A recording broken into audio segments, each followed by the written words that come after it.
राजर्षि परीक्षित के घर कोई संत आमे तो अपना हर काम छोड़कर उनकी अगवानी करते। कोई विद्वान ब्राह्मण आवे तो उसके चरणों में सिर रख करके प्रणाम करते। घर में ठाकुर बाड़ी है, जिस घर में ठाकुर बाड़ी नहीं होती वो घर स्मशान भूमि के समान होता है, ऐसा लिखा है। घर में पूजा जरूर होनी चाहिए। ज्यादा बड़ी जगह नहीं है तो छोटी अलमारी में ही पूजा घर सजाओ, लेकिन पूजा जरूर होनी चाहिए। और सुनो, भगवान को मूर्ति कभी मत समझो। इसलिए हमारे शास्त्रों में लिखा है कि जो 24 घंटे प्रभु के मंदिर में विराजते हैं ना पुजारी जी, उनसे भी ज्यादा भक्ति उनके मन में होती है जो दिन में 3 बार दर्शन करने जाते हैं। बोलो जय श्री कृष्ण।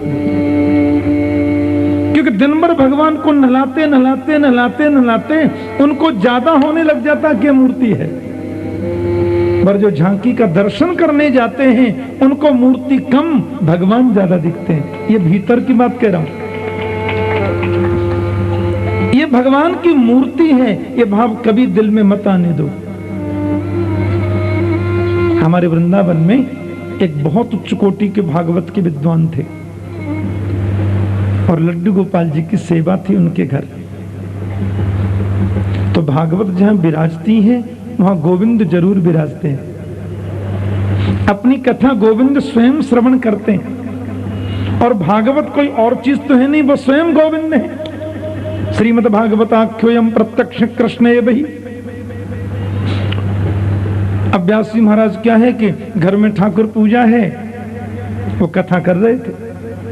तो भागवत में 5वें दिन तो बड़ी रसगुल्ले की कथा आती है ना, कृष्ण का बाल चरित्र। तो बाल चरित्र वर्णन कर रहे थे व्यास जी, और वर्णन करते करते बोले, कन्हैया ने माटी की मटकी फोड़ दी नहीं। मैया यशोदा को बड़ी गुस्सा आई गई, सो मैया ने लाला को उखलसों बांध दिया। मैया ने उखल से कन्हैया को बांध दिया, तू बड़ो ऊधम मचाबेदारी के बंधो रहे। और जैसे ही माँ ने उखल में बांध दिया कृष्ण को, व्यास जी बोले, अच्छा अब टाइम हो गया, आगे की कथा कल बताएंगे। कथा बीच में छोड़, समय हो गया था। व्यास जी घर पे आए। महाराज रात्रि को उनके घर में चोर घुस गए और चोरों ने आकर के सब लूट लिया। इतनी निष्ठा थी इनकी गोविंद के चरणों में। चोर आकर के बर्तन भांडे गहना मटकी मटका जो कुछ भी था सब ले गए। और तो क्या, रसोई में बर्तन भी भोजन बनाने को नहीं छोड़ा, सब ले गए। व्यास जी सवेरे उठे, यमुना स्नान करके आए, घर में प्रवेश किया तो घर में कोई चीज नहीं। पूजा घर में जाकर के गोविंद के सामने बैठ कर के बोले, क्या हुआ? पेटी खत्म, बर्तन खत्म, गहने गुड़िया धन संपत्ति सोना चांदी सब खत्म।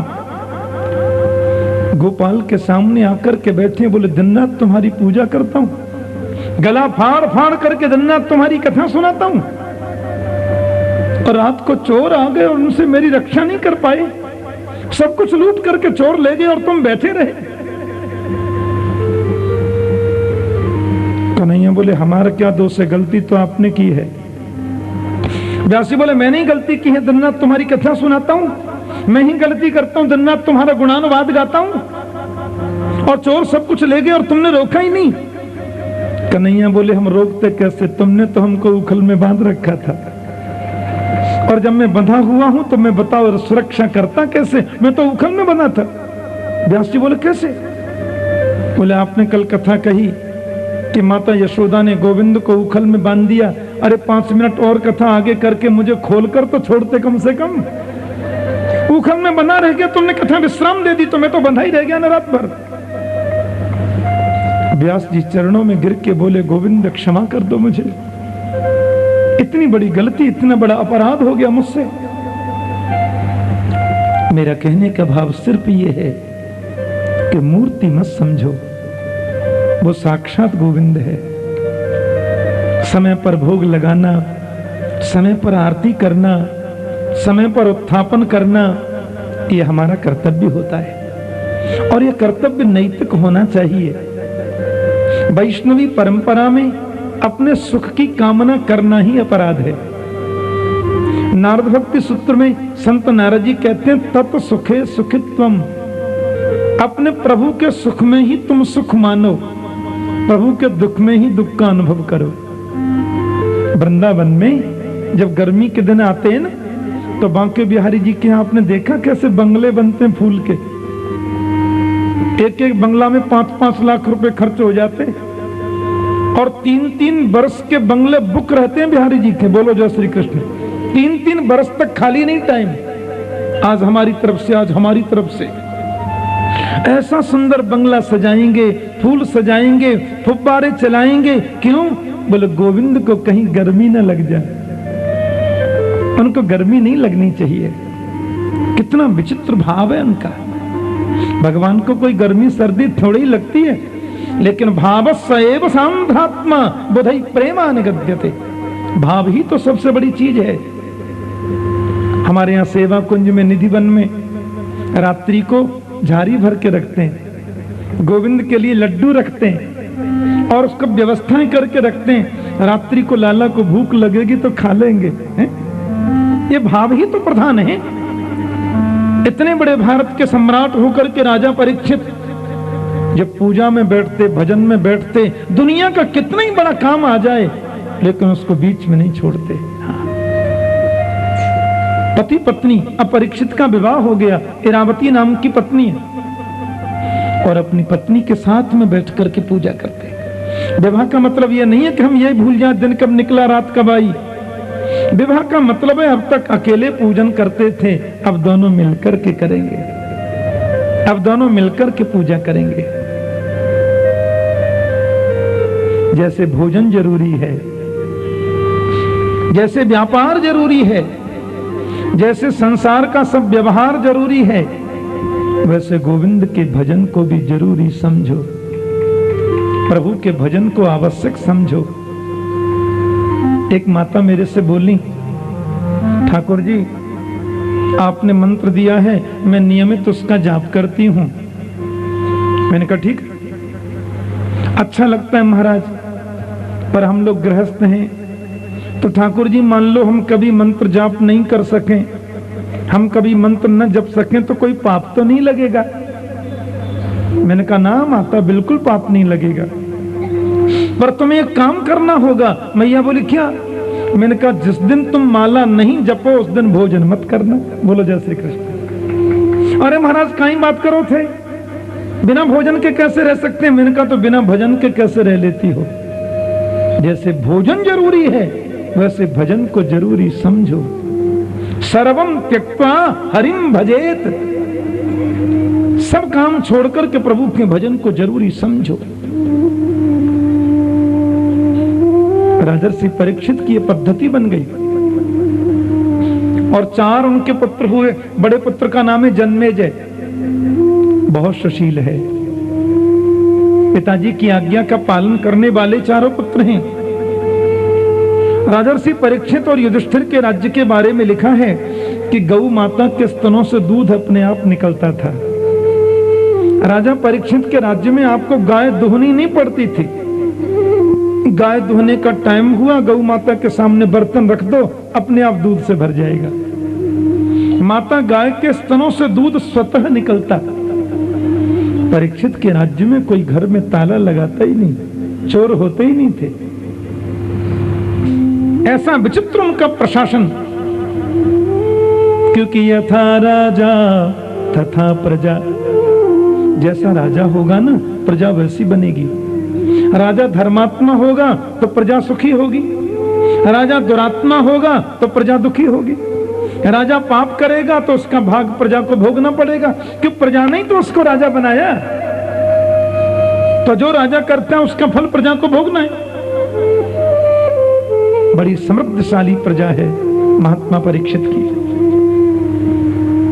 लेकिन एक दिन परीक्षित महाराज ने देखा कि मैं 45 वर्ष का हो गया और 50 के बाद में तो घर छोड़ देना चाहिए, ऐसा लिखा है भागवत में। लिखा है 50 से ऊपर तो बन आ जाता है। एक क्या बन, बन मतलब वन में चलो, बन जाने की चेष्टा करो। वनम प्रव्रजेत धीर, ऐसा लिखा है। 50 के बाद में हमें वानप्रस्थ आश्रम स्वीकार करना चाहिए, वानप्रस्थ में चले जाना चाहिए। एक व्यक्ति ने मेरे से पूछा, पहले लोग वन में जाते थे तो फल मिलते थे महाराज, आजकल तो वन में वन ही नहीं है तो फल के खाक मिलेंगे। अरे मैंने कहा कलयुग में वन में जाने का मतलब है वृंदावन चले जाओ। बोलो जय श्री कृष्ण। हाँ, कलयुग में वन जाने का मतलब है वृंदावन। 50 के ऊपर जितने हो रहे हों वो 22 तारीख को बोरिया बिस्तरा बांध लेना, वृंदावन। एकदम नहीं जा सकते हो तो थोड़ा थोड़ा जाओ। साल भर में 1 महीना वृंदावन रहो और 11 महीना कोटा, फिर 2 महीना वृंदावन और 10 महीना कोटा, फिर 3 महीना वृंदावन और 9 महीना कोटा, फिर 4 महीना वृंदावन और 8 महीना, धीरे धीरे बढ़ो, फिर 5 महीना वृंदावन और 7 महीना कोटा, फिर 6 महीना वृंदावन और 6 महीना कोटा, फिर 7 महीना वृंदावन और 5 महीना कोटा, फिर 8 महीना वृंदावन और 4 महीना कोटा, फिर 9 महीना वृंदावन और 3 महीना कोटा, फिर 10 महीना वृंदावन रहो, 2 महीना कोटा और 11 महीना वृंदावन और 1 महीना कोटा। फिर बच्चों से बोलो जय श्री कृष्ण। अब पोता की शादी करो, बहू को आशीर्वाद दिलाना हो तो वृंदावन ही ले आना, अब मैं आशीर्वाद देने भी नहीं आऊंगा। धीरे धीरे मन को बढ़ाओ, वृंदावन वास का संकल्प ले लो। वृंदावन, आज विश्व का आदमी वृंदावन में रहता है, दुनिया के हर देश के व्यक्ति आपको वृंदावन मिलेंगे। कि वृंदावन के वृक्ष को मरम न जाने को, डाल डाल अनुपात पे श्री राधे राधे हो।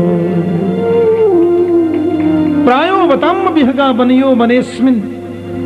वृंदावन के वृक्ष भी संत हैं, वृंदावन का पक्षी भी संत है, वृंदावन की भूमि के कण-कण में गोविंद वास करता है। इसलिए वनम प्रव्रजेत धीर, वन में जाने का प्रयास करो। राजर्षि परीक्षित ने देखा कि मैं 45 का हो गया और 50 के बाद तो मुझे वैसे भी छोड़ना है घर। अपने बड़े बेटा जन्मे जैसे बोले, बेटा अब तुम लोग थोड़ा सहयोग किया करो, थोड़ा राजपाट को संभाला करो भैया, हमको थोड़ा तो धीरे धीरे धीरे धीरे फ्री करते चलो। हाँ, आज परीक्षित ने खजाने में देखा, अपने बाबा पांडवों के खजाने में गए, सुंदर सा मुकुट था सोने का, स्वर्ण मंडित मुकुट को परीक्षित ने कुतूहल बस पहन लिया और सोचने लगे अब ज्यादा से ज्यादा टाइम सत्संग में व्यतीत करेंगे, सत्संग जीवन का अंग बने, ये प्रयास करो। यह जरूरी नहीं है कि हम अमुक संत का ही सत्संग सुने, जहां भी कथा सुनने का अवसर मिले आप जरूर जाओ और जो भी अच्छी बात सुनने को मिले उसको जरूर ग्रहण करो। हमें एक देशीय नहीं बनना है, कोई पर्टिकुलर मंदिर हम चुन लिए इसी में दर्शन करना है, पड़ोसी के मंदिर में जाएंगे तो पाप लग जाएगा, ये अधर्म की बात है। जहां भी तुम्हें प्रभु का दर्शन मिले जरूर मत्था टेको, जहां गोविंद का देवालय है वहां जरूर प्रणाम करो, और जहां भी सत्संग हो रहा है यदि समय मिलता है तो चाहे 2 ही मिनट को जाओ, उस सत्संग भूमि को प्रणाम करके आओ। जहां भगवान के नाम का कीर्तन होता है वहां जरूर। संत विनोबा भावे ने एक बड़ी सुंदर बात लिखी, बोले जहां कथा होती है, जहां सत्संग होता है, जहां कीर्तन होता है वहां तो हमें जाना ही चाहिए, पर यदि हम वहां जा नहीं पाए तो जिस दिशा में कीर्तन हो रहा है उस दिशा को भी प्रणाम कर लोगे तो गोविंद खुश हो जाएंगे। उस दिशा को भी प्रणाम कर लिया जाए, वो भूमि तो दिव्य भूमि हो जाती है।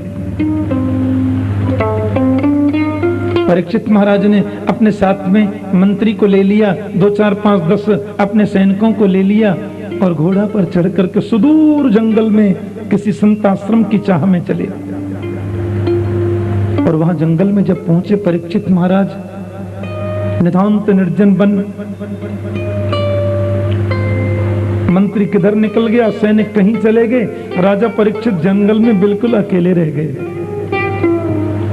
और उन्होंने जंगल में जाकर के एक वृक्ष के नीचे बड़ा विचित्र दृश्य देखा। एक पैर से कोई बैल खड़ा है और बैल के सामने गौ माता खड़ी है, और गौ माता बार बार बैल को देखकर के रोती है, और दोनों आपस में चर्चा कर रहे हैं। बोलो जय श्री कृष्ण। मैं आपको स्पष्ट कर दूं, ये गौ माता कोई और नहीं, साक्षात पृथ्वी है। और एक पैर से जो बैल खड़ा है, ये बैल कोई और नहीं, साक्षात धर्म है। सतयुग में धर्म के 4 चरण होते हैं, सत्य, दान, दया और पवित्रता। त्रेता में धर्म के 3 पैर होते हैं, सत्य, दान और दया। द्वापर में धर्म के 2 चरण होते हैं, सत्य और दान। पर कलयुग में तो धर्म का एक ही चरण बचता है, और वो है केवल सत्य। कलयुग में थोड़ा बहुत जो हमको धर्म का दर्शन परिलक्षित हो रहा है, वो सत्य पर ही तो आधारित है। अब एक पैर से खड़े हुए बैल को देख करके माता पृथ्वी उसको देख देख कर रोती है, गौ माता रो रही है। तो धर्मरूपी बैल बार बार उनको देख करके पूछता है कि कश्चिद भद्रे नामयमात्मनस्ते भिक्षायासी म्लायते सन्मुखेन, क्योंकि आलक्ष्ये भवति मंतराधिं दूरे बंधुं सोचसि कंजनाम्ब।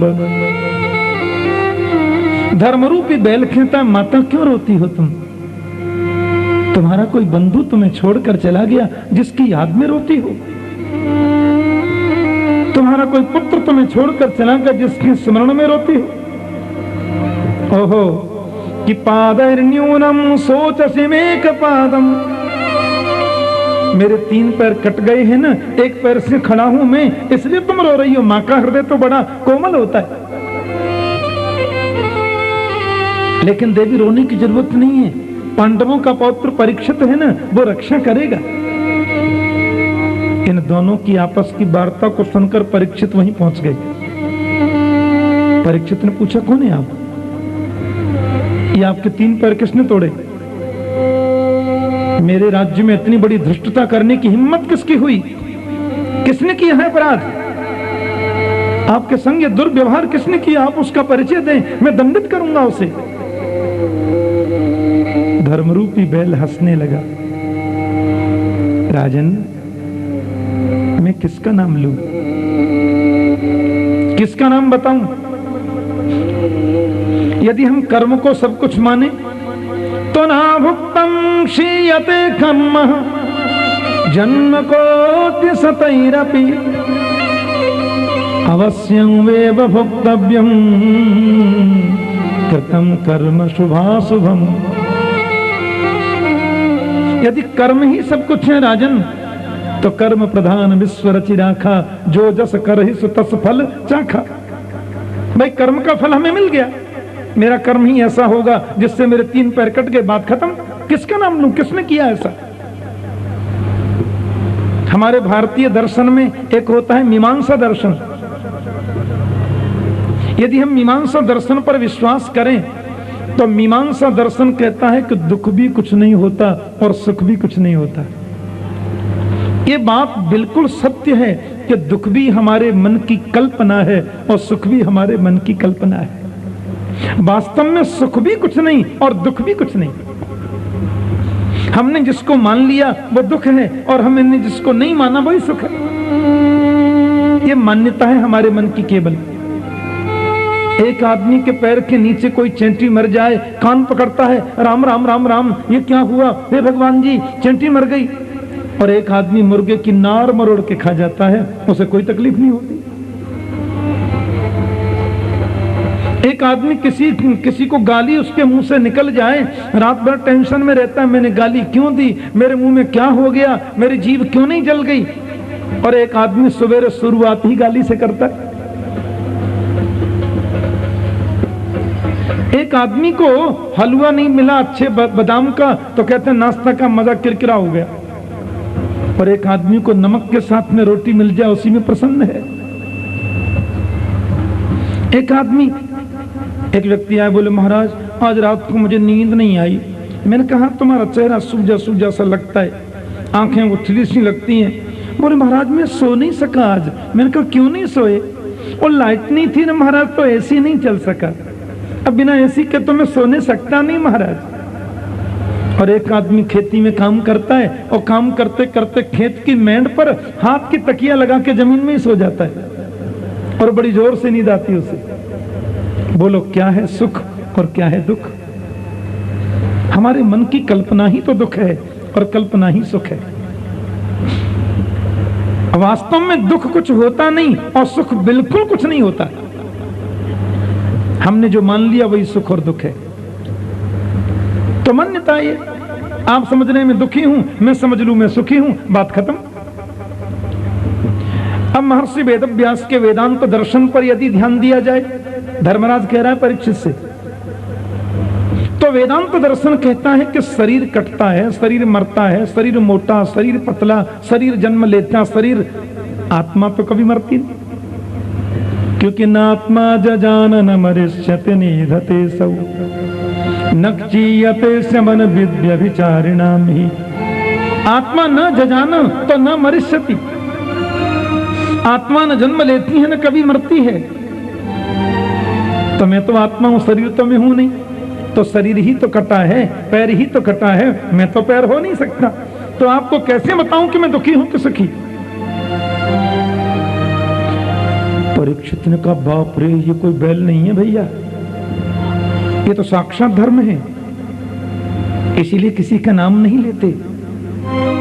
परीक्षित ने कहा मैं उस व्यक्ति को ढूंढूंगा, मैं बार बार प्रयास करूंगा उसे ढूंढने का, जिसने भी आपको अपमानित किया है मैं उसको दंडित कर सकूं। परीक्षित महाराज जैसे ही वहां से चले, एक काला काला पुरुष आया, बड़ा तगड़ा मूंछों वाला पुरुष, एकदम भयंकर विकराल शरीर, और एक पैर से खड़े हुए बैल के उस पैर को भी तोड़ने पर उतारू है, तलवार से काटना चाहता है। ये काला पुरुष कोई और नहीं है, वही तो कलयुग है, ये कलयुगी तो है। यानी कलयुग नहीं चाहता कि धर्म का एक भी पैर सुरक्षित रहे। कथा में बैठने पर यदि नींद आवे तो समझो कलयुग गड़बड़ी कर रहा है। कथा में बैठने पर मोबाइल फोन यदि ऑफ नहीं किया है तो समझो कलयुग गड़बड़ी करेगा। कथा में बैठने पर आप ये सोच रहे के बताएं कथा सुनने तो आ गए, लेकिन घर में बिंदनी अकेली रह गई है, कहीं सब्जी जला न दे, कहीं दाल को बिगाड़ न दे, कहीं भोजन गड़बड़ न हो जाए। ये बातें कथा में यदि आपको बार बार याद आवे तो समझो कलयुग गड़बड़ी करता है। कथा में तो बिल्कुल सात्विक भाव से बैठो, क्या हो गया क्या होगा बिल्कुल टेंशन मत लाओ, केवल कानों का कनेक्शन व्यास मंच से जोड़ लो और सिर्फ कथा सुनो। पर कलयुग गड़बड़ी करता है, वो मानता नहीं। परीक्षित महाराज ने देखा कि एक पैर को भी तोड़ने वाला आ कौन गया और मारने के लिए परीक्षित बोले कौन हो तुम? कलयुग ने तुरंत अपने धनुष बाण फेंक दिए और परीक्षित के चरणों में गिर पड़े, महाराज मारिए मत मुझे। तो पांडवों ने परीक्षित को दूसरा सूत्र क्या बताया था कि शत्रु भी शरण में आ जाए तो एक बार माफ कर देना। परीक्षित को याद है वो, इसलिए उन्होंने तुरंत कहा कि नते गुणा के यशोधराणाम बद्धांजलि वैभवमस्ति किंचित। अब तुम्हें डरने की जरूरत नहीं है, जो मेरी शरण में आ गए। और तुम गुणाकेश यशोधराणाम, गुणाकेश अर्जुन का नाम है, गुणाकेश जो अर्जुन है उसके यश का धारण करने वाला उसका पौत्र हूं मैं परीक्षित, और तुम मेरी शरण में आ गए, अब मैं तुमको मारूंगा नहीं। पर अपना परीक्षित तो श्रीमान तुम कौन हो? वो हंसकर बोला मैं तो कलयुग हूं जी। परीक्षित ने कहा क्या कहा? तुम कलयुग हो?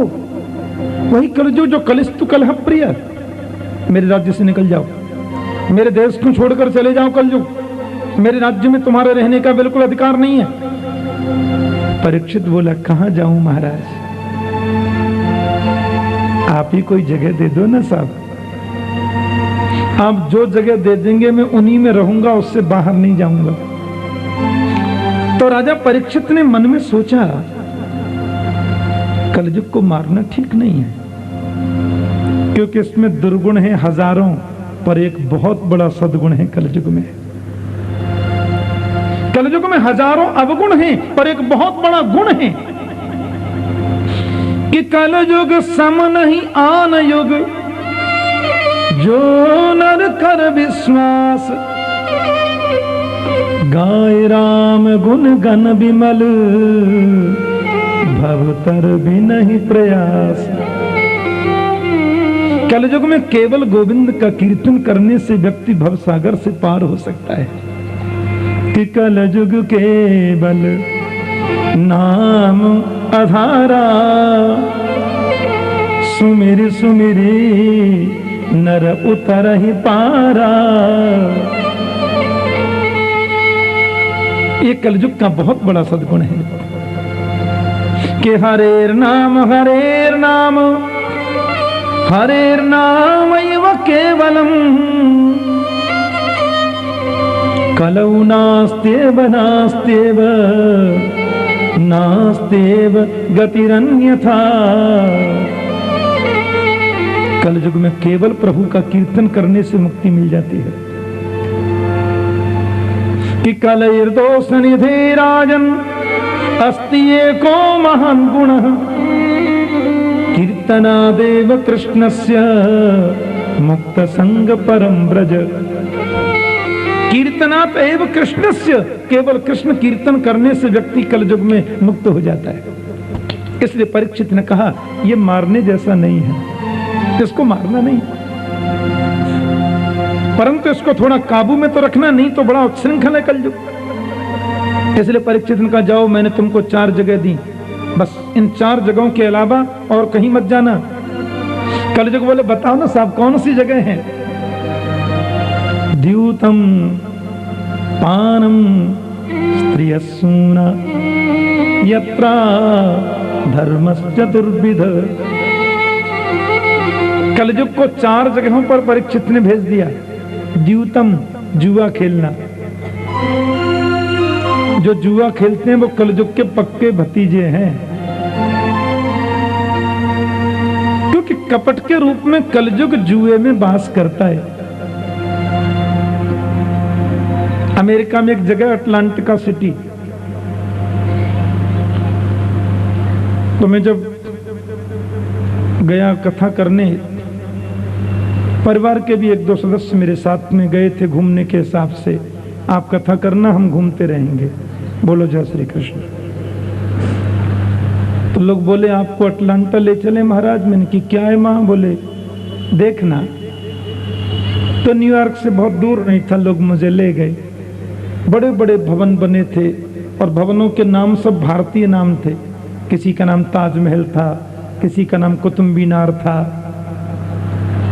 मैंने कहा, है क्या चीज? बोले जुआ घर है महाराज, कैसीनो। अरे मैंने कहा, हमारा क्या काम इसमें? बोले बिल्डिंग देखने में क्या बुराई है, हजारों लोग भीतर खेल रहे हैं। मैंने कहा, क्या होता है यहाँ? बोले खाकपति अंदर जाता है तो करोड़पति बन के निकलता है। कई बार करोड़पति अंदर जाते हैं तो किराए को पैसे भी नहीं रहते, खाकपति होके निकलता है। क्योंकि जुआ बिना कपट के खेला नहीं जाता, कपट से ही जुआ चलता है, क्योंकि उसमें कली वास करते हैं। कपट के रूप में जुआ कभी नहीं खेलना, बड़े बड़ों को मिट्टी में मिला देता है ये। पानम सुरापानम, शराब को पीना। मैंने कई अच्छे अच्छे शराबी देखे हैं, बोलो जय श्री कृष्ण। AA हैं, PhD हैं, पर जब शराब पीते हैं तो गंदी नाली में औंधा मुंह करके पड़े रहते हैं, सारी विद्या फिद्या खत्म। कभी शराब नहीं पीना, ये मनुष्य को हैवान बनाता है शराब। भागवत की कृपा से, गीता की कृपा से, वैष्णवों की कृपा से इससे छुटकारा पाया जा सकता है। ये प्रयास करो। और सबसे बड़ा अनर्थ मूलक पाप है स्त्रिय परस्त्री गमन, वेश्याचार। इसमें कुत्सित काम के रूप में कली निवास करता है।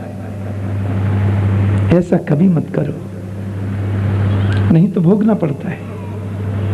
जाओ, इसमें तुम्हारा वास। और सूना, सूना माने हिंसा। द्यूतम पानम स्त्रिय सूना, किसी भी निरपराध प्राणी की हिंसा करना, उसमें कली वास करता है। जाओ, ये 4 जगह मैंने तुमको दे दी। लेकिन कलयुग ने सोचा परीक्षित न तो जुआ खेलते, न शराब पीते, परस्त्री गमन का तो प्रश्न ही नहीं, हिंसा भी किसी की नहीं करते। और जब तक परीक्षित पर हमारा असर नहीं तो रहना बेकार है। एक जगह और दे दो ना साहब। न जाने क्या परीक्षित के मन में आ गया, बोले जाओ सुवर्ण में भी तुम्हारा वास रहेगा। और जैसी परीक्षित ने कहा सुवर्ण में तुम्हारा वास रहेगा, तो मुकुट तो सोने का ही था। कली ने सूक्ष्म रूप लेकर मुकुट में होकर और उसके मस्तिष्क में प्रवेश कर लिया। सुवर्ण में कली प्रविष्ट क्यों जी? वेद में तो लिखा है कि सोने में भगवान वास करते हैं। गीता में लिखा है, भगवान स्वयं कहते हैं धातु नाम अस्मि कांचनम। भगवान कहते हैं दुनिया के जितने धातु हैं उसमें सुवर्ण मेरा रूप है, सोना मैं हूं। और वेद में लिखा है हिरण्यगर्भः समवर्तताग्रे भूतस्य जातः पतिरेक आसीत् यदाधार पृथ्वीं यामुपेयाम कस्मै देवाय हविषा विदेम। तो वेद में तो सोने को भगवान का रूप कहां है पक्का। आपने देखा हो जो पक्के वैष्णव होते हैं ना, उनके यहाँ सालिग्राम की पूजा जरूर होती है। वैष्णवों के घर में सालिग्राम की पूजा निश्चित होगी, क्योंकि सालिग्राम जी जो है वो बिना प्राण प्रतिष्ठा का परब्रह्म है। सब मूर्तियों की प्राण प्रतिष्ठा होती है, सालिग्राम की कभी प्राण प्रतिष्ठा नहीं होती, क्योंकि वो प्राण प्रतिष्ठित ही ब्रह्म है।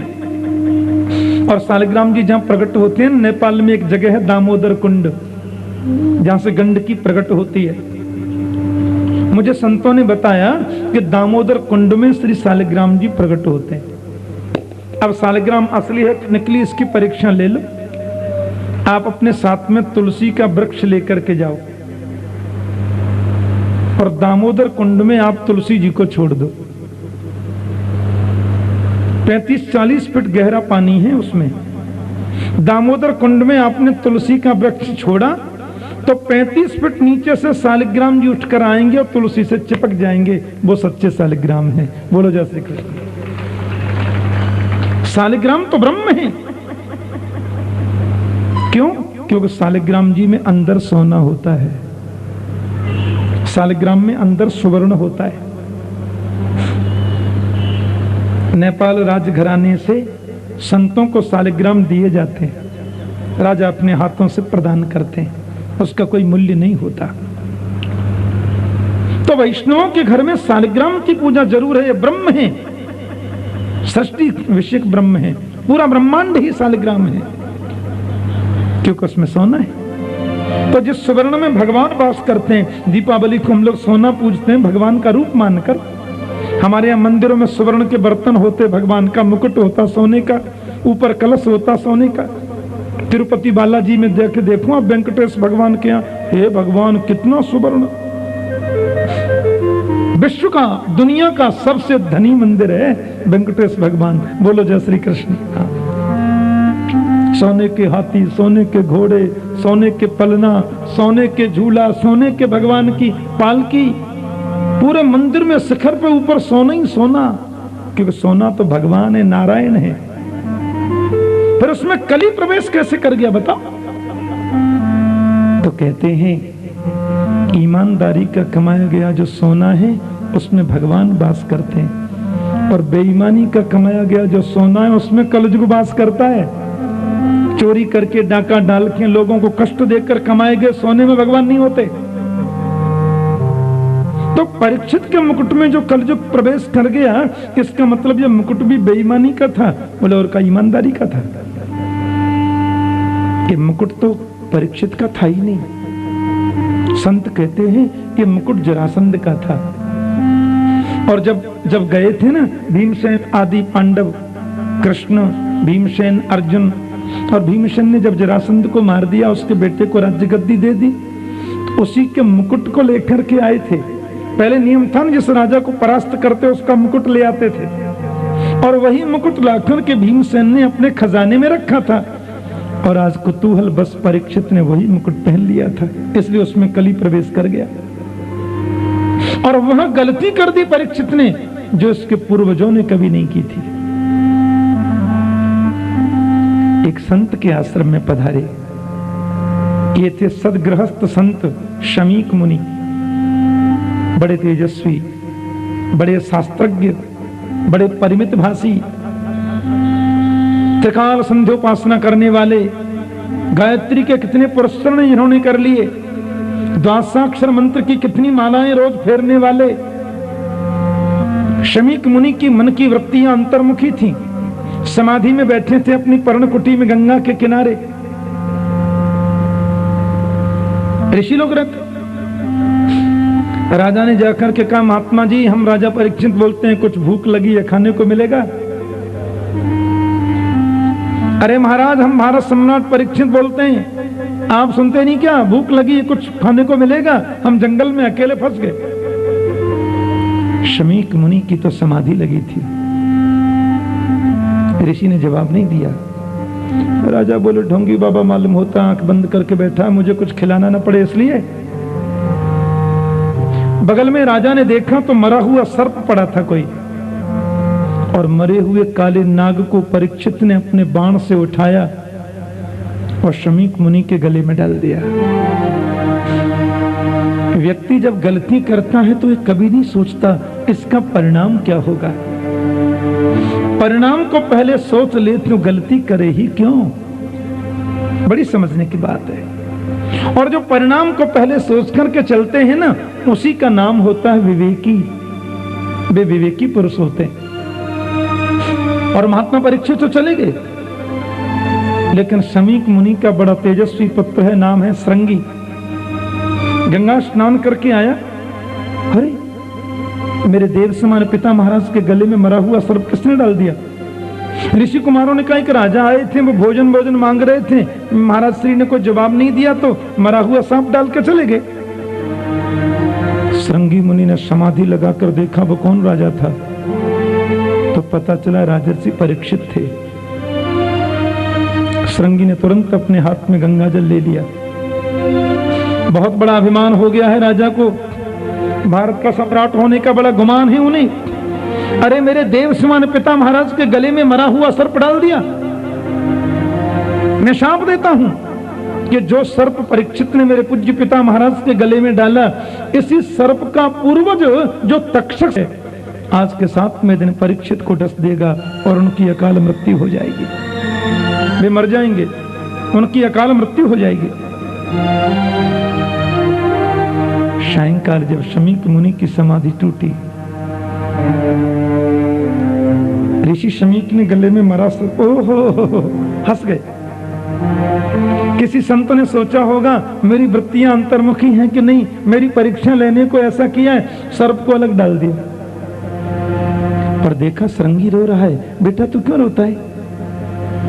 पिताजी राजा परीक्षित आए थे, आपके गले में मरा हुआ सांप। कोई बात नहीं बेटा, जो परीक्षित रोज हमारा सम्मान करते हैं, एक दिन अपमान भी कर गए तो क्या फर्क पड़ता है? बेटा ये सोचना, आज हम जंगल में निर्भीक रहते हैं केवल परीक्षित की वजह से। न हमें शेर का डर है, न हमें सांप का डर है, न हमें डाकू का डर है, न किसी शत्रु का डर है, क्योंकि परीक्षित रक्षा करते हैं। गलती तो हमारी ही थी बेटे। एक महान राजा हमारी कुटिया पर आया, मेरी मनवृत्तियां अंतर्मुखी थी, लेकिन तुम्हें तो ध्यान रखना था, राजा को जलपान कराना था बेटा। कोई बात नहीं, थोड़ा गुस्सा आ गई, सर्प डाल के चले गए। अरे हम तो संत हैं, संतों को चाहिए कि मान और अपमान दोनों को एक दृष्टि से देखे।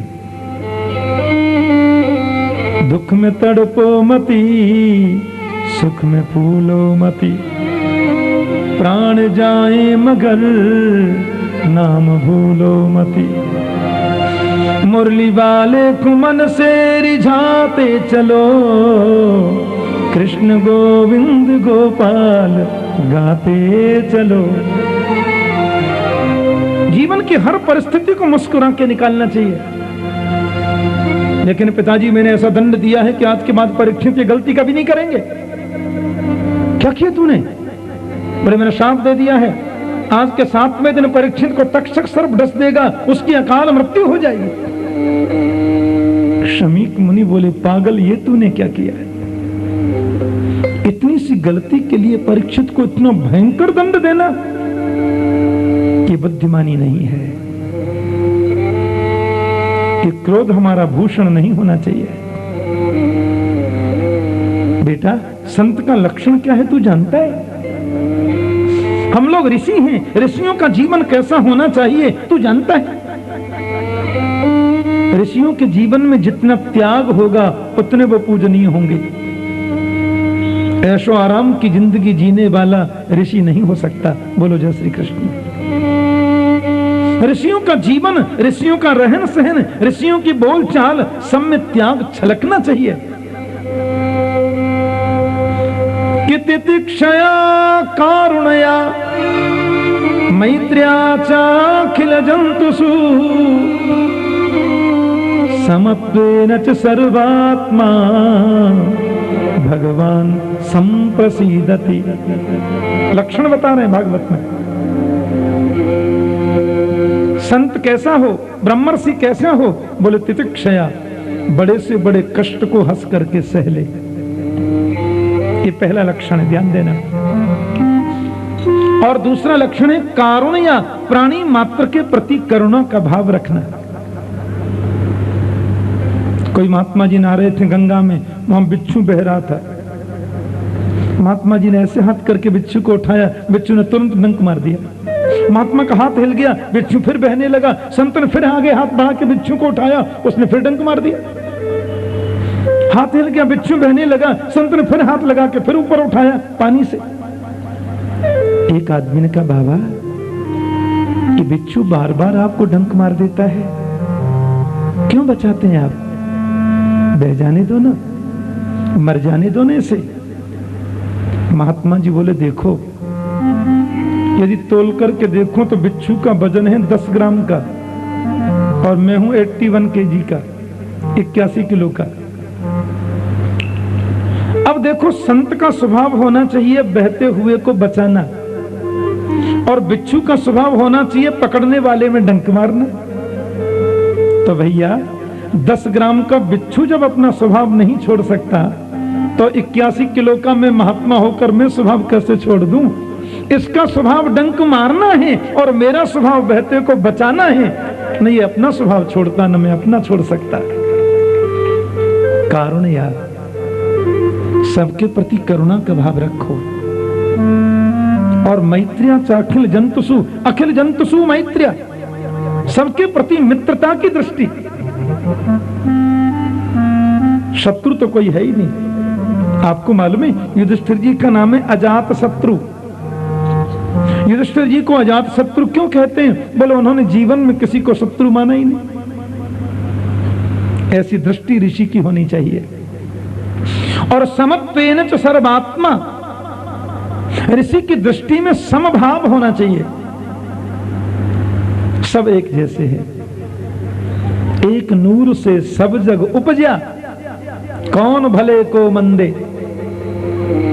एक ज्योति से सारी दुनिया प्रकाशित है और उसी से सब प्रकट हैं। कौन छोटा, कौन बड़ा, कौन महान, कौन निकृष्ट। तूने जरा सी गलती के लिए राजर्षि परीक्षित जैसे महान राजर्षि को मरने का शाप दिया। बेटा अच्छा नहीं किया तूने, लेकिन जो बाण धनुष से निकल चुका वो लौट कर कभी नहीं आता। कभी आता है क्या? ऋषि ने अपने गौरमुख नाम के शिष्य को परीक्षित के पास भेजा, जाओ और राजा परीक्षित से जाकर जल्दी बोल दो आज के 7वें दिन उन्हें तक्षक सर्प डस देगा। वो चाहे तो अपनी मुक्ति का उपाय सोच ले। और राजा परीक्षित को जब ये सूचना मिली, राजा परीक्षित ने देखा कि ये समाचार सुना कि 7वें दिन मुझे कोई डस देगा, परीक्षित के मन में जरा भी विचार नहीं हुआ और महात्मा परीक्षित ने सोचा। पत्नी बोली क्या बात है? बोले देवी अब ये तो कंफर्म हो गया कि 7 दिन से पहले मैं मरूंगा नहीं, 7 दिन से पहले मेरी मृत्यु नहीं हो सकती, ये बिल्कुल कंफर्म हो गया। और गौरमुख नाम के ऋषि कुमार शिष्य से बोले आपके ऋषि पुत्र ने मुझे 7 दिन में मरने का शाप देकर बिल्कुल अच्छा नहीं किया, क्योंकि जिस मेरे शरीर ने संत का अपमान किया मैं तो 7 मिनट भी उसको रखना नहीं चाहता। मेरे ऊपर वज्रपात हो जाए, मेरे ऊपर बिजली गिर जाए, प्राणांत हो जाए, मर जाऊं मैं, लेकिन संत का अपमान करने वाले शरीर को रखना नहीं चाहता। और बेटा जन्मेजय को राज्य गद्दी पर बिठाया, तिलक कर दिया। हाहाकार मच गया पूरे संसार में। किसी धर्मात्मा निरपराधी के जीवन में कोई संकट आवे, इससे बहुत कष्ट होता है संतों को। राजा परीक्षित धोती पहन ली सूती, आभूषण सब उतार दिए और गंगा के किनारे बटवृक्ष के नीचे आकर के बैठ गए। और थोड़ी देर बाद आंखें खोलकर देखा तो बड़े बड़े संत परीक्षित के सामने बैठे। कि अत्रि वसिष्ठस्य वनस्सरद्वान् अरिष्टनेमि भृगुरंगिराश्च पराशरो गादिसुतोऽथ राम उतथ्येन्द्र प्रमदेद्नभाव। परीक्षित की आंखों के सामने अत्रि मुनि है। अत्रि मुनि, चवन मुनि, अरिष्ट नेमि, मेधातिथि, देवल, देवरात, वशिष्ठ, पराशर, ये सब संत बैठे हैं। राजा ने पूछा, ओहो बहुत बड़ी कृपा की, आप सब संत लोग पधारे वन में मेरे पास। वशिष्ठ जी की आंखों में आंसू आ गए। बोले राजन, हमने जब ये सुना कि तुम्हें किसी ऋषि कुमार ने 7 दिन में मरने का शाप दिया है, समाधि टूट गई और हम दौड़े दौड़े आ गए। ये अच्छा नहीं हुआ राजन। परीक्षित की आंखों में आंसू हैं और ऋषियों से बोले भगवान, अब उस ऋषि कुमार ने मुझे शाप दिया कि वरदान दिया, मेरी समझ में नहीं आता। क्यों? क्योंकि यदि वो ऋषि कुमार मुझे शाप न देता तो आप हजारों संतों का एक साथ दर्शन मुझे जीवन में और कभी नहीं हो सकता था। बोलो जय श्री कृष्ण। क्योंकि गिरिजा संत समागम समन लाभ कछुआनी, बिनु हरि कृपा न मिलहि सो गावत वेद पुराण। संतों का दर्शन परमात्मा की कृपा के बिना नहीं होता। यदि ऋषि कुमार शाप न देता तो महर्षि वशिष्ठ, महर्षि च्यवन, महर्षि शरद्मान, महर्षि पराशर, महर्षि वेदव्यास ये कृपा करके मेरे यहाँ पधारे, ये अवसर मुझे कब मिलता। मैं उसको शाप नहीं मानता, मैं तो वरदान समझ रहा हूं भगवान। ध्यान दे, इस सभा में सुखदेव स्वामी के पिता व्यास जी बैठे हैं, लेकिन वो निर्णय नहीं कर पाते कि 7 दिन में परीक्षित को मोक्ष कैसे मिले। सुखदेव के खास बाबा पराशर मुनि बैठे हैं, लेकिन वो भी निर्णय नहीं कर पाते कि परीक्षित को 7 दिन में मुक्ति कैसे मिले। सुखदेव के पिता वेदव्यास जी बैठे हैं, क्योंकि वशिष्ठ के पुत्र हैं शक्ति, शक्ति के पुत्र हैं पराशर और पराशर के पुत्र हैं वेदव्यास, उनके पुत्र हैं सुखदेव जी। तो यहाँ सुखदेव के पिताजी बैठे हैं, बाबा बैठे हैं, पर बाबा रहे नहीं, पर बाबा वशिष्ठ जी भी बैठे हैं, लेकिन कोई निर्णय नहीं कर पाते कि परीक्षित को मोक्ष कैसे मिले। और मैंने कल कहा था कि भागवत अध्ययन करने के बाद सुखदेव जी वन में चले गए, कृष्ण के ध्यान में निमग्न हैं। आज वहां बैठे बैठे भगवान सुखदेव की समाधि टूट गई और सुखदेव जी का मन कहता है चलो परीक्षित के पास। भगवान सुखदेव कहते हैं चलो परीक्षित के पास। और वे दौड़ पड़े। क्यों जी? इतने बड़े महापुरुष हैं तो लोगों की बड़ी भीड़ लग रही होगी। बोले सच्चे महापुरुष जो होते हैं वो नाटक नहीं करते। बोलो जय श्री कृष्ण। हाँ, वो नाटक में उनका विश्वास नहीं होता। सुखदेव जी के आगे पीछे भीड़ सेवा करने वालों की नहीं है।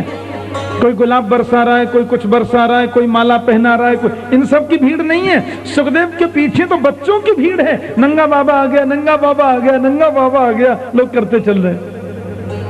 तत्राभवद भगवान व्यास पुत्रो यदृच्छया गामटमानोनपेक्षः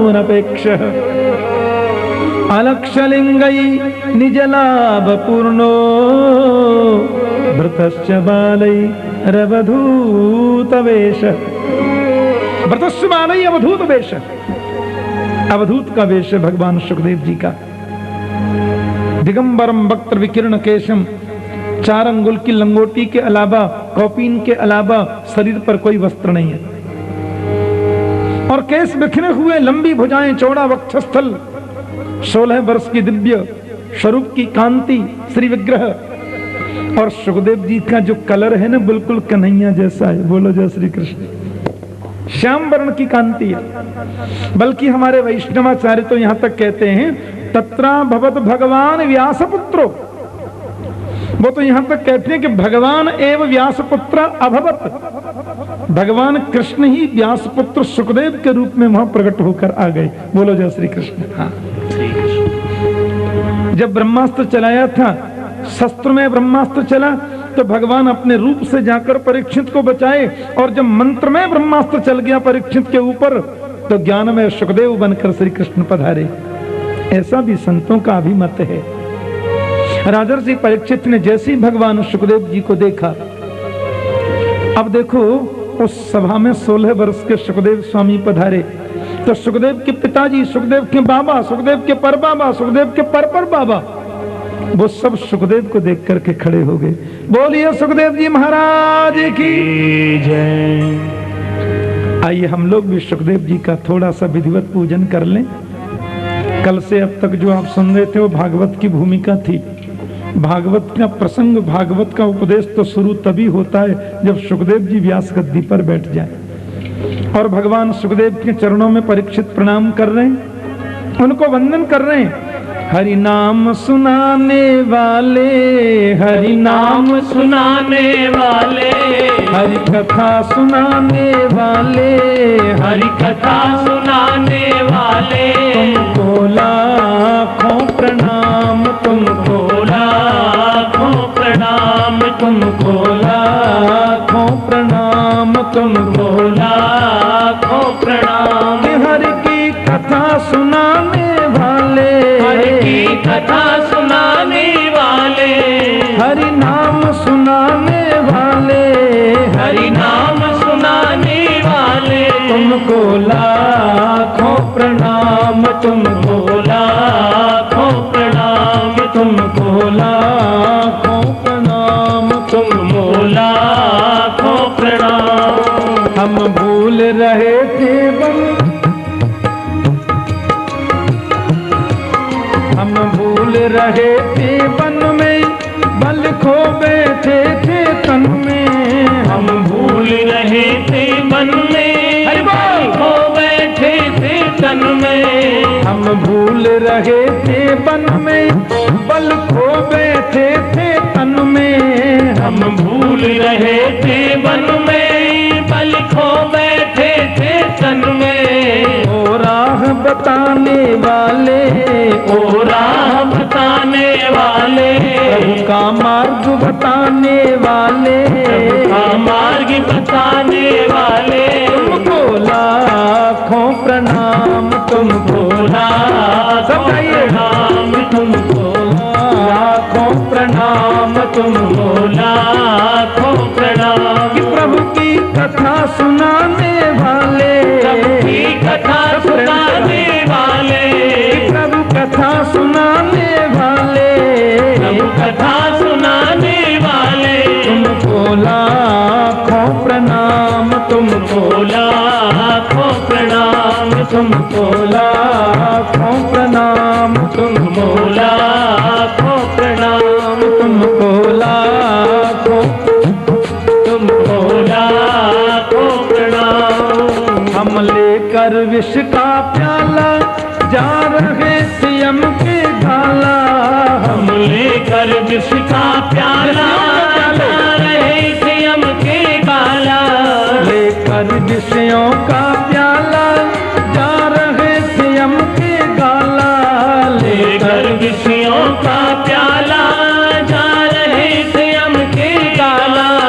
ओ सुधा पिलाने वाले, ओ सुधा पिलाने वाले, अमृत पान कराने वाले, पान कराने वाले, तुमको लाखों प्रणाम, तुमको लाखों प्रणाम, तुमको लाखों प्रणाम, तुमको लाखों प्रणाम। कि हरि की कथा सुनाने वाले, हरि की कथा सुनाने वाले, प्रभु कथा सुनाने वाले, कथा सुनाने वाले, तुमको लाखों प्रणाम, तुमको लाखों प्रणाम, तुमको लाखों प्रणाम, तुमको लाखों प्रणाम। सब लोगों ने, ऋषियों ने भी भगवान सुखदेव का वंदन किया। सुखदेव के चरणों में बार बार सभी प्रणाम कर रहे हैं।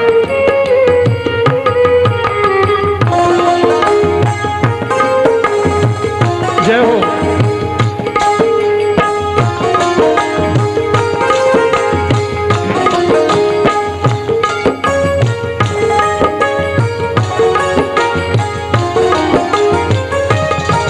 हम पार तेरा क्या पावे, बस शीश झुका यही गाँव में। हम पार तेरा क्या पावे, बस शीश झुका यही गाँव में। हम पार तेरा क्या पावे, बस शीश झुका यही गाँव में। हम पार तेरा क्या पावे, बस शीश झुका यही गाँव में। गोविंद दर्श कराने वाले, गोविंद दर्श कराने वाले, प्रभु का दर्श कराने वाले, प्रभु का दर्श कराने वाले, तुमको लाखों प्रणाम, तुमको लाखों प्रणाम, तुमको लाखों प्रणाम, तुमको लाखों प्रणाम। कि हरि का नाम सुनाने वाले, हरि नाम सुनाने वाले, हरि नाम सुनाने वाले,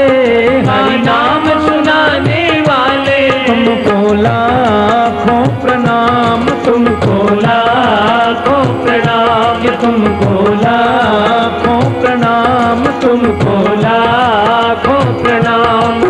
तुम घट घट अंतर्यामी, हम पतित और अभिमानी।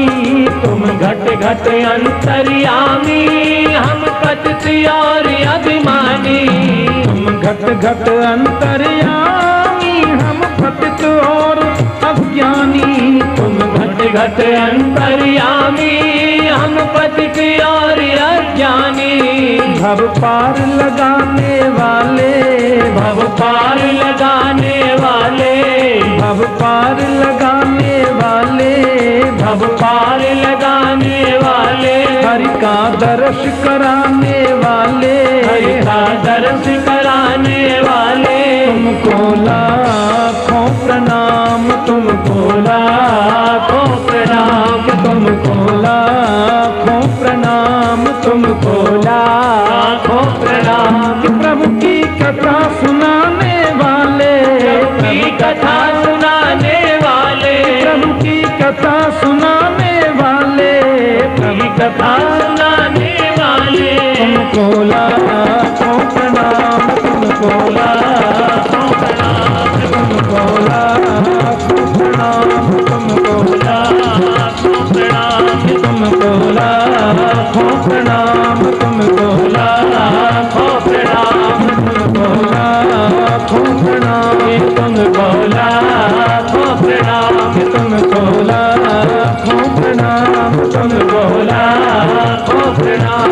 हरि का दर्श कराने वाले, हरि का दर्श कराने वाले, भव पार लगाने वाले, भव पार लगाने वाले, प्रेम का मार्ग बताने वाले, मार्ग बताने वाले, अमृत पान कराने वाले, पान कराने वाले, अमृत पान कराने वाले, पान कराने वाले, तुमको लाखों प्रणाम, तुमको लाखों प्रणाम, तुमको लाखों प्रणाम, तुमको लाखों प्रणाम, तुमको लाखों प्रणाम, तुमको लाखों प्रणाम, तुमको लाखों प्रणाम, तुमको लाखों प्रणाम, तुमको लाखों प्रणाम, तुमको लाखों प्रणाम, तुमको लाखों प्रणाम,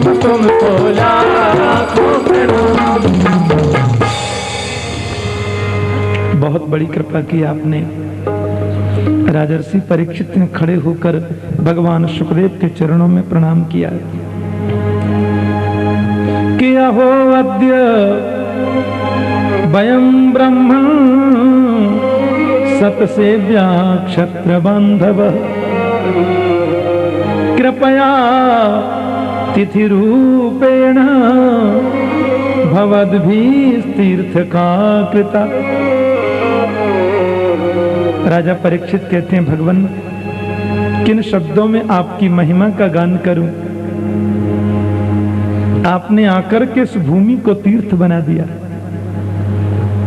क्योंकि तीर्थी कुर्वन्ति तीर्थानि स्वांतस्थेन गदाभृत।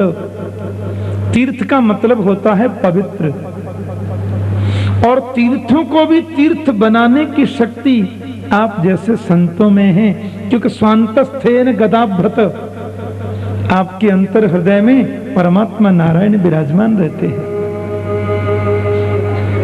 हे प्रभु, ये साम संस्मरणात् पुंसां सद्यः शुद्ध्यन्ति वै गृहा कि किं पुनर्दर्शन स्पर्श पाद शौचासनादिभिः। राजा परीक्षित कहते हैं, प्रभु आप जैसे महापुरुषों का केवल नामस्मरण भी कर लिया जाए, केवल नाम भी जप लिया जाए तो भी घर शुद्ध हो जाता है। और ये राहु केतु जितने ग्रह हैं वो सब ग्रह भी अमंगल नष्ट हो जाते हैं। फिर किम पुनर्दर्शन स्पर्श पाद शौचासनादि भी, फिर दर्शन करने का अवसर मिल जाए, आप जैसे महापुरुष के चरण स्पर्श वंदन का अवसर मिल जाए, इससे बड़ा सद्भाग्य और क्या हो सकता है। परीक्षित ने कहा, हे महामनीषी, मैं आपके चरणों में प्रणाम करता हूं। आपको मालूम है कितना वीतराग संत है सुखदेव। सुखदेव जी का कोई आश्रम नहीं था। भगवान सुखदेव ने जीवन में कोई शिष्य नहीं बनाया, कोई चेला चेली नहीं बनाई, द्रव्य धन कभी जीवन में छुआ नहीं। इतना त्यागमय जीवन। तो सुखदेव जी क्या करते थे मालूम है? कि सगोदोहन मात्रम ही ग्रहेषु ग्रहमेधिनाम। 5 घरों से भगवान सुखदेव जी भिक्षा लेते थे और एक घर के द्वार पर उतनी देर खड़े रहते जितनी देर में गाय दुही जाती है। सगोदोहन मात्रम ही ग्रहेषु ग्रहमेधिनाम। एक गाय को दोहने में 5 मिनट का टाइम लगता है। 5-6 मिनट में एक गाय दुही जाती है, और जितनी देर में गाय दुही जाए उतनी देर ही सुखदेव द्वार पर खड़े रहते बस। और 5 घर से 6वें घर जाते नहीं थे। भिक्षा मिल गई तो ठीक है, नहीं बन को चले जाते। ऐसा महान तपस्वी संत आज हमारे यहाँ आ गया। मैं किन शब्दों में आपकी महिमा का वर्णन करूं? हजारों संत बैठे थे, एक संत ने परीक्षित को इशारा किया। परीक्षित बोले क्या? बोले ज्यादा बड़ाई मत करो, नहीं उठ के चले जाएंगे। जो सच्चे होते हैं ना, वो फालतू औपचारिकताओं में समय को जाया नहीं करते। टाइम वेस्ट मत करो कि माला पहनाना, फिर तिलक लगाना, फिर आरती करना, फिर चरणों को धोना, इन फालतू चीजों में इस महापुरुष के समय को बर्बाद मत करो, नहीं तो उठकर चल देंगे। इसलिए कोई ऐसा प्रश्न करो कि 7 दिन ये तुम्हारे पास रुक सकें। राजा परीक्षित ने बहुत सुंदर बात कही, क्योंकि संतों का क्षण और अन्न का कण कभी बर्बाद मत करो। परीक्षित ने कहा, मैं औपचारिकताओं में आपके समय को जाया नहीं करना चाहता, सिर्फ मुझे इतना बता दीजिए बदल के, सिर्फ इतना ही मुझे बताएं।